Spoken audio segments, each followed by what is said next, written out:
All right, before we let you go here, Max, a lot was made of the returning QBs, but we have some young cats come out and absolutely hoop in week one. I want to go through your list of impressive performances from cats that were just taking over the signal calling duties for some of these college football programs.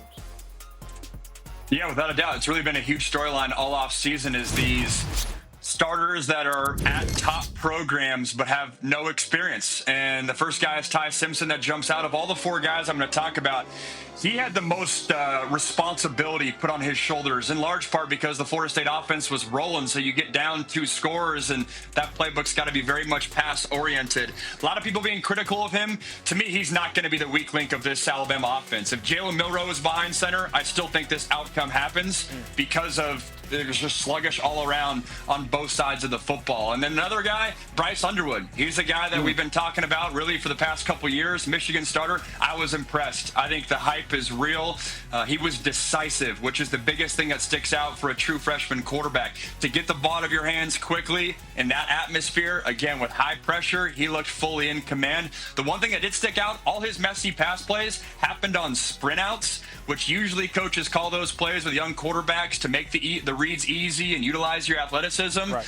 I don't think they need to do that. He can totally operate from the pocket. And then Julian Sayin at his rival, Ohio State, opposite of Ty Simpson. I think that playbook was very condensed, but he played clean. He did what they needed to do to win the game. The question I'll have the rest of this month is, does Julian Sayin look more like Kyle McCord that first year at Ohio State, or does he look more like C.J. Stroud where the playbook really opens up? That's a big difference. If Ohio State's going to repeat as national title, as a national title winner, I think it needs to be more of the C.J. Stroud route. Right. And then C.J. Carr as well, Notre Dame signal caller. Loved his pocket mobility. Very much Riley Leonard-esque, even with that same number behind center.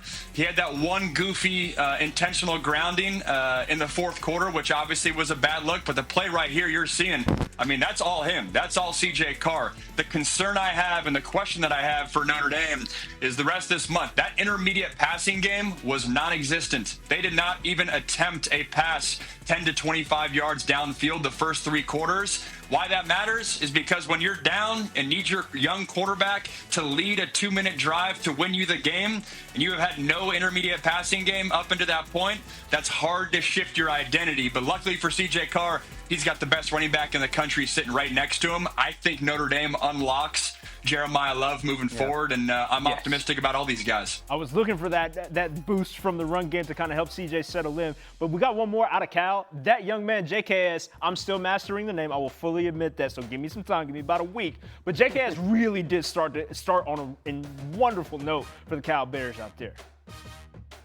Let's see if I can get it right. Jaren Seave. Kiave Sagapolatele. We'll get it. Next week, we'll get it. Again. That dude looks like a stud, This is a grace though. period. Yeah. The Southpaw release. Yeah, he's got a long career ahead of him. I feel like we're going to be talking about this guy for a very long time. He looks smooth, and the biggest thing that jumps out to me as a young quarterback, he's throwing guys open. He's allowing his receivers to make a play. Again, like Bryce Underwood, looks fully in command. You can tell they're giving him the keys to the car. Cal's a team that we do not talk about in the ACC. But one thing that's been consistent under Justin Wilcox, they always have a very good defense. The Achilles heel is they've had very limited passing game over the totality of Justin Wilcox's tenure. Fernando Mendoza was good last year. No question about that. But if you give Cal a quarterback, look out. They could sneak up on some people in the ACC. Like you said, that second tier seems to be pretty monstrous out there in the Atlantic Coast Conference.